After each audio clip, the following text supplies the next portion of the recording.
پاکستانیوں مولانا فضل الرحمان کی پارٹی سے مرتضیٰ صاحب ہیں، کامران مرتضیٰ، انہوں نے ایک کمنٹ کیا جس میں انہوں نے کہا کہ بلاول کے فیصلے کو اپریشیٹ کرنا چاہیے، لیکن میں سمجھتا ہوں کہ بالکل بھی اپریشیٹ نہیں کرنا چاہیے بلکہ کنڈیم کرنا چاہیے۔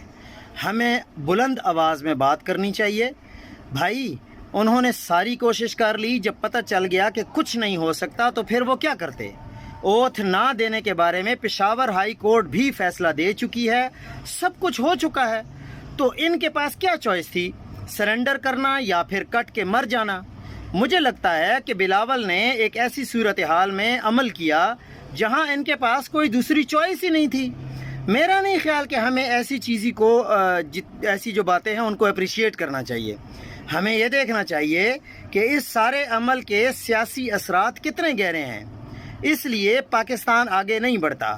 ہم جمہوریت کی بات تو کرتے ہیں، لیکن جب عمل کرنے کا وقت آتا ہے تو ہم ہر ممکن کوشش کرتے ہیں کہ اسے سبوتاژ کیا جائے، چاہے دانتوں سے ہی کیوں نہ کرنا پڑ جائے۔ اس لیے آپ لوگ بلاول بھٹو زرداری کی بات کو بالکل اپریشیٹ نہ کریں، ان کے پاس کوئی دوسرا راستہ نہیں تھا۔ جب پشاور ہائی کورٹ نے ڈائریکشن دے دی تو اس کے بعد کہتے ہیں کہ سی ایم صاحب آپ گورنر صاحب کو جہاز دے دیں تاکہ وہ وہاں پر KPK میں جائیں اور وہاں پر جا کے حلف لیں۔ تو اب ان کے پاس اور چوائس کیا تھی؟